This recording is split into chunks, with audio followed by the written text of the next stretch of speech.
What's up, YouTube, and welcome back to the Cutlass Board Games channel. Once again, we are talking about Blood on the Clocktower, but this time we are talking about all the secret rules of Blood on the Clocktower that you might not have known about.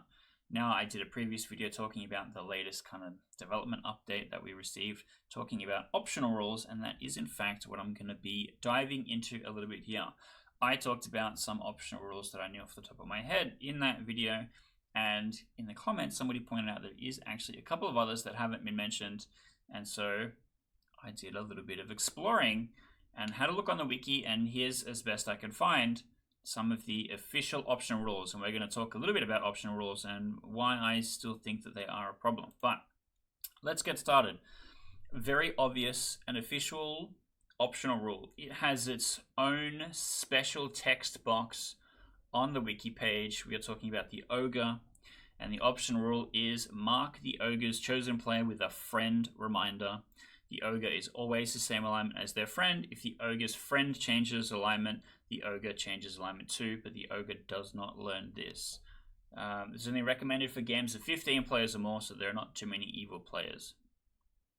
This is interesting. Very rarely is there to be 15 players or more, and this just makes the Ogre read like a rev pair a little bit, which is a little goofy, honestly. I don't see, like, I can see like a gameplay problem where a Mezephiles hears about an Ogre and finds out who they've picked, and they've gone, well, if I give the Mez word to the person the Ogre picked, I can guarantee that the Ogre will change as well. And I don't think that's necessary. I think that's a bit silly. I understand that the Ogre should have certainty in their alignment by trusting another player, and that covenant is kind of broken by this. It would be interesting if instead it said that the Ogre's friend cannot change alignment. They will stay the same alignment forever. That's way more engaging to me, and I think that would have been way cooler. Instead, I think this just has opportunity to be broken, or to, like I said, games of 15 players or more. Sick, I have a fucking 20-player game and I'm going to get an extra evil player. That still seems not good. So I'm not sure about why this exists, but what's important is we have this special official optional rule box on the wiki. Now, that is going to be important when we're looking at some of the other stuff we have in the future. So let's pay attention to that. Now, this Ogre optional rule I had no idea about. I had never seen before until literally searching the wiki with the words optional rule. I'd never heard anyone talk about this, and I don't know that our group would have ever encountered it, because we don't tend to have 15s, so it's maybe it just never came up. No one ever asked for the Ogre optional rule. We don't play too much alignment switching characters, so maybe it was never necessary. Next is the Alsaahir. This is another one that I didn't know about, and was pointed out to me by a commenter, but let's read it. Optional rule: like the Juggler and the Gossip, the Storyteller may limit the number of players that make an Alsaahir guess to 3 players per day. Only use this optional rule if so many players are bluffing as the Alsaahir that the game slows down and ceases to be fun. This seems terrible. What this says is, if the Storyteller goes, I will only be taking 3 Alsaahir guesses, one or two things happens. The evil team can flood the Alsaahir guesses and attempt to make the Storyteller not accept any further Alsaahir guesses, preventing the Alsaahir from making a guess. Or 2, the Storyteller will always make an accommodation for the Alsaahir player to make a guess, and therefore the evil team can figure out who they are. What would be better is for the Storyteller to be like, alright guys, chill with all the Alsaahir guesses, the day is taking forever, but like we still need to have a reasonable number of Alsaahir guesses. So if it's really clear that you are not intending to be mad as the Alsaahir, perhaps don't make a guess. Like the Juggler is slightly different, because you get a lot on the first day for the Juggler and then kind of not many after that, even though a Juggler could have been created later. It's like less likely to have fake Jugglers later on. The Alsaahir is supposed to be throughout the entire game, and it can create a lot of noise if players don't chill out. You could have players that are confirmed by one reason or another to be a character, still making Alsaahir guesses as maybe an attempt to communicate who they think their best evil team candidacy is. It's still going to slow the game down. I think this optional rule does not solve that problem. I think as a storyteller, you just go, hey, stop it. This is not great. You should not be doing this. And the optional rule feels abusable by the players. Additionally, now not about the quality of the rule, but additionally about optional rules in general, it mentions specifically, like the juggler and the gossip, the storyteller may limit the number of players to use this ability. The juggler and the gossip have no optional rule. This is not mentioned on the juggler or the gossip page as an optional rule.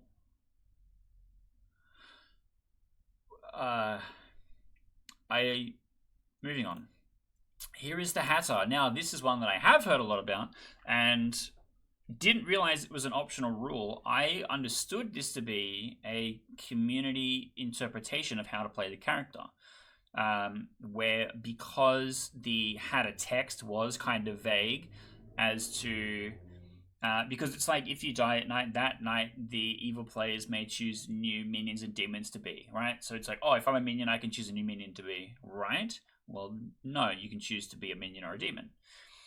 And I think because of that wording having some ambiguity, and I'm not saying this is the truth, this is my understanding of how it was at the time, that people were like, this is how I want to do it. We're going to play the Chaos Hatter. And so whenever we ran with our group, it was always Chaos Hatter because that was what they thought was more fun. And I was like, okay, this is just how you've chosen to interpret the character and how we were playing it from now on. That's fine. Right, I understand. This optional rule basically says you can pick either. You can have minions become minions, or you can have demons become minions if they wish. Again, this is something that, because the wording is vague, they could just change the almanac or change the wiki to say, this is how it works, do whatever you want. Like either way, instead of it specifically being an optional rule that people have to kind of clarify. But then if it is kind of a do whatever you want, then people have to clarify every game anyways to how the Hatter's being run. My personal preference, it would be the storyteller chooses at random a player to be the first evil player to choose a new character, and then they pick something, and then that slot is removed. Like if they pick a demon, no other player can pick a demon. If they pick a minion and demon is still available for the other players to pick, and it will keep going until there's no slots left to pick. Like, that seems the best way to do it, especially because it's supposed to be done silently during the night phase as to what's happening. And so basically you'd be like, you are first, and they go, cool, I want to be this guy, and then you're like, sick, go back to sleep. You are next. What would you like? Oh, the demon? Sick. Like, you're evil now. Go back to sleep. Fucking, let's go to the next guy. Which feels like much more streamlined in a way for it to kind of happen. But I understand why this is an optional rule, because you've got like the easy level and the more complicated level. Like if it's a Chaos Hatter, it's kind of adding a barber swap in there as well, potentially, if they're changing the character type. So I understand why it's an optional rule. We'll continue. Next is the Wraith. Now, I mentioned in that previous video that I kind of believe that the Wraith should just have this text. I don't think that it needed to be watered down and have this removed. Perhaps it was too many characters on the character token problem, in which case I still don't think that is a problem. You can see here, you can just have the name Wraith on the token with the icon, and it works just fine. You don't need to fit the whole ability text on a little piece of cardboard that you look at for 6 seconds before handing it back to the storyteller, instead of on the sheet that you look at for the entire hour of the game. That's kind of the vibe. Now, this optional rule is, once per game, a player that is mad that you are the Wraith dies. This is kind of necessary, otherwise the Wraith, if found, is very likely to get executed, and the Wraith, if dead, cannot open their eyes at night. This is a problem that we had when playing the Wraith at Clocktower Con, which is kind of when it was first released, where we had a game where we had players very, very excited to play the Wraith, and then the Wraith got executed on the first day, and I was like, now what? Bro, you can just keep your eyes open. I think that's fine. Everyone wanted to see you do something. Let's let you do something. I think the trade-off, if you're going to play a watered-down version of the Wraith, let them keep their ability in death. Like, it should be pick one, or have the actual good and helpful Wraith ability. Otherwise, the Wraith becomes much less powerful, much less likely to open their eyes at night. So I kind of disagree that this should be an optional rule. It should just be part of the character. I if it had another option where it's like, you know, these are the two beings, like the Wraith keeping their ability when dead, or a player dying if they're mad about the Wraith, that's fine. I think, you know, that is what options are. You can pick which one you like. That is not what this is. This is, I've cut away half of the character and you can choose to use the whole thing or not. This is like EA DLC. Basically, we've given you half a character and you can pay $10 for the rest of it.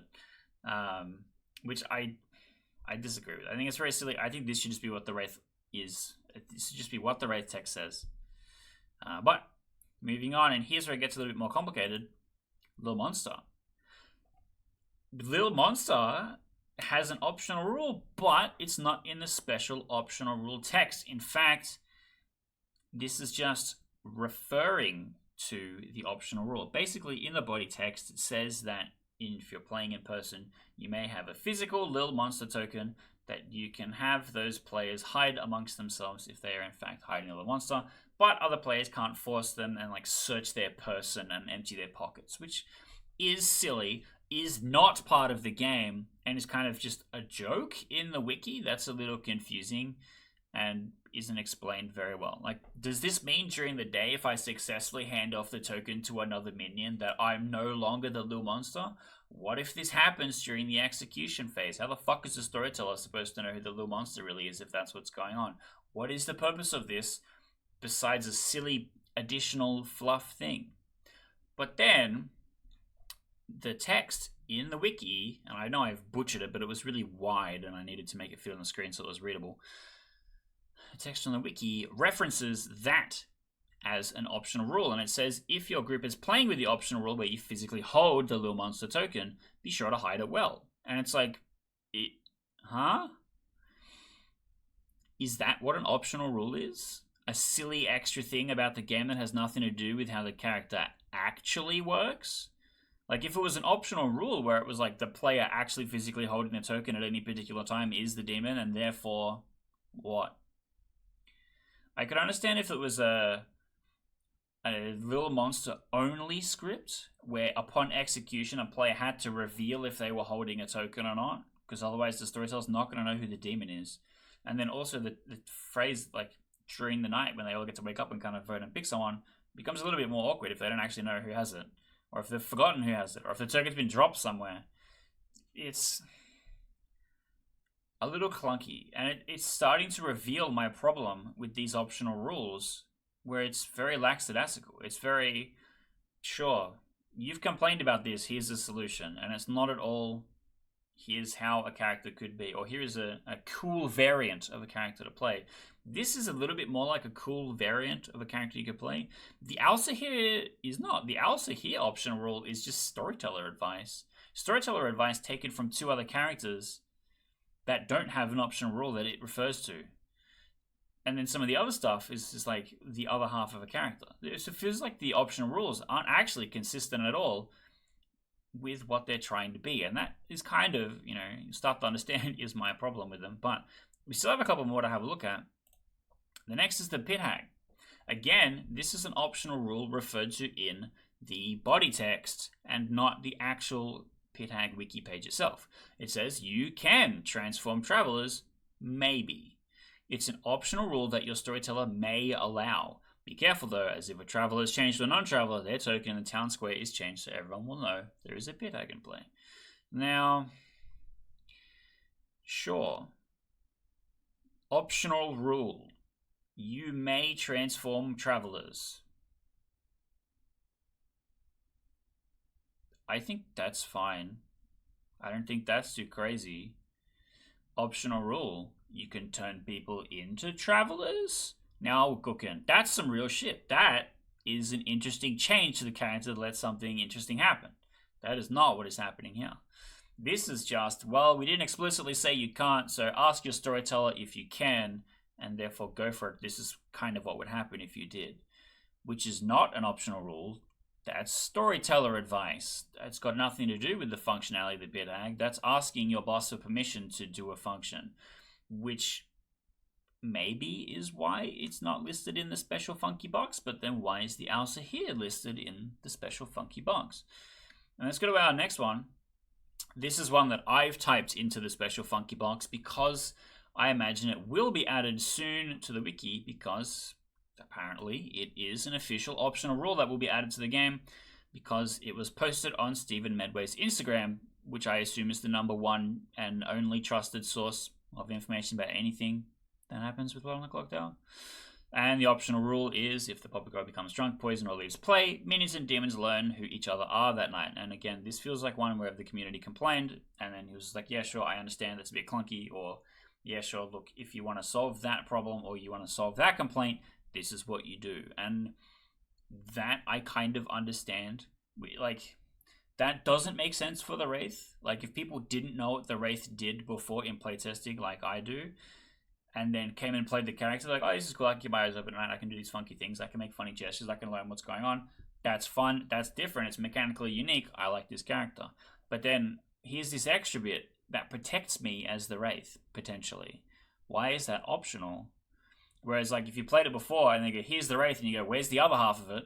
And they go, well, that's the optional rule. Is a bit different from, hey, this character's really jank, it doesn't quite work the way I want it to, and they go, well, here's the optional rule that fixed that. You go, well, cool, I'll play with the optional rule forever from now on. Is a bit weird. So I wonder if the Wraith optional rule is like anticipating criticism that it will be bad, and then they go, well, in that case, use the optional rule, which is also not a great justification for them existing. Just make it good in the first place, which is a bit weird. But then we have our last one. Now, this is another separate, different optional rule because this is actually a community-only optional rule and has not been canonized, has not been recognized at all by the Pandemonium Institute. This is the Snake Charmer optional rule. This is very, very common when people are playing stuff like Sex and Violence. If the Snake Charmer selects a demon on the first night, the Snake Charmer learns the minions and demons instead of a starting demon. I'm pretty confident that's how it is, so I've never used this rule, honestly, myself, personally. This issue hasn't come up. If it was me personally, I would just give the Snake Charmer an asterisk. That solves all of the problems that the Snake Charmer has. There's no real reason for it to not just have an asterisk. That would be fine. Now, again, this is not an official optional rule. It's been popularized by the community. And as to my previous argument, if the purpose of an optional rule is to say, hey, look, I understand that you have some complaints about this character, it might be a little bit janky, here is a solution, why is this solution not present? Basically, this video is a little bit of a criticism of how optional rule is being handled, how the management of the game has been going on so far, because a lot of the stuff that they have done has been very good. The making of the online client has been very good, and I actually greatly prefer playing with the online client than playing in person. Releasing characters regularly to keep people excited about stuff that's happening, and then, you know, having a collection of them in the carousel and stuff like that is pretty cool. And reportedly, soon we will have a new base 3, which would also be exciting and does a lot to keep the game alive, does a lot to make things kind of happen. It's this stuff where the game is already very complicated, and what the game says about how it's played is incredibly rigid, but then it also breaks its own rules a lot, which makes it very difficult for people to understand how things work. And my favorite example of this is if the wizard is executed, the wizard wish goes away, right? Well, no. But every other character, while they're dead, their ability goes away, right? So why doesn't the wizard? Oh, well, no, the wizard's a special character. It affects the game state. It's like, well, why? Why, though? Why, and why is that not explained in any other way? And why does that go against how the rules go? If I'm a sailor and I pick the wizard and the wizard's poisoned or drunk, does the wizard wish go away? No. Then what's the purpose of me being able to interact with that character?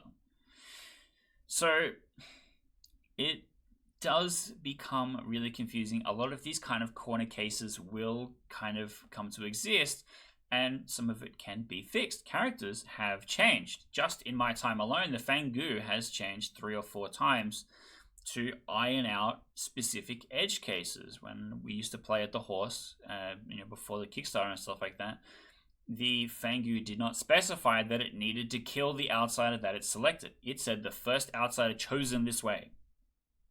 So I, one time in particular, and I know I tell this story all the time, but it's a great example. I picked a dead outsider, killed myself. The game did not end because we had evil twins in play, and then I convince everyone to execute the good twin with my fake Sage information. This was a thing that had never been done before, and I basically went to the storyteller. I'm like, hey, this is how I think this works. Can I do this? And he goes, go for your life. And so we did it. And then I told Evan and Steven the story later, and they're like, wow, that's fucked up. Very cool, but we don't want that to happen, obviously. And then I found out later that the Fangu had been changed. And so are they stuck now? Is it because we're in a post-Kickstarter world that the characters cannot change? The text is etched in stone for life, and they would never adjust anything. They'll never change anything. They just maybe add an optional rule where it's like, look, if you hate this, fuck yourself here kindly. Does that solve any of the actual problems that we have with some of these broken characters? Or should they just update things and then they can just sell a pack, which is like, here's the updated tokens or whatever for the thing. And if we're mostly playing it online, what do we care? It's updated. If we're mostly playing in person and my token says the wrong text slightly, just print out a new sheet. What does it really matter? What I care about is people being able to play and understand the game. Firstly, I want the game to be consistent so that it becomes understandable. And then I want the game to be balanced and fun. If you are creating something that makes it so that it is readable and understandable, but it is not balanced and fun, the person that plays the first game goes, cool, I understand what's going on, and then plays their second game and goes, this game is shit, right? You need to do both of these things. And it's feeling like they're drifting away from that core of the design, and it's becoming more complicated and harder for people to understand what's going on. We've got jinxes, we've got all kinds of other stuff that you now have to research and understand and learn with all these characters going to be interacting together, instead of just having nice cohesion amongst a large roster of characters, which I understand is difficult, but that is unfortunately the goofy nature of this complicated game. Maybe it will get better in the future. Maybe this kind of stuff will become more simple. Maybe, like I suggested in that previous video, if you select yes, I would like to opt in and use the optional rule, it will change the character text on the character sheet for you if you're playing online. And if the script tool would have such a thing where it's like, yes, optional rule, then it changes the text of the character in the script tool so that when you print it out, it's consistent with the exact text that you're using. Or it says optional rule enabled and then the optional rules in the jinxes section or something. You need to communicate it better to your players. Also, I need to hear about it. I don't want to be hearing about an optional rule third hand from some other guy that heard it from his favorite streamer. I want to be hearing it from inside the app. The app should say, here's, when you open the app and it says, here's the change log, it should say, these characters have changed. These are the new optional rules. Something like that. Something much more obvious and official so that we can see it firsthand from TPI and not third hand from some, John Clocktower who was just like, hey, I saw this thing on Instagram while I was scrolling and looking at reels, and then, oh wow, the Poppy Grower's ability has changed. How am I supposed to follow and know that? So anyway, that's my thoughts on optional rules, and here's everything that I know about optional rules now from spending some time looking at it. Hopefully that gives you an idea as to kind of what the state of the game is like and maybe what kind of direction we are heading in. And I'm curious to know what you think. Did you know about all these option rules? Had you actually read through the wiki and seen all these before, or are some of these new to you? Because I was surprised by a bunch of them, and I went looking for them on several occasions. So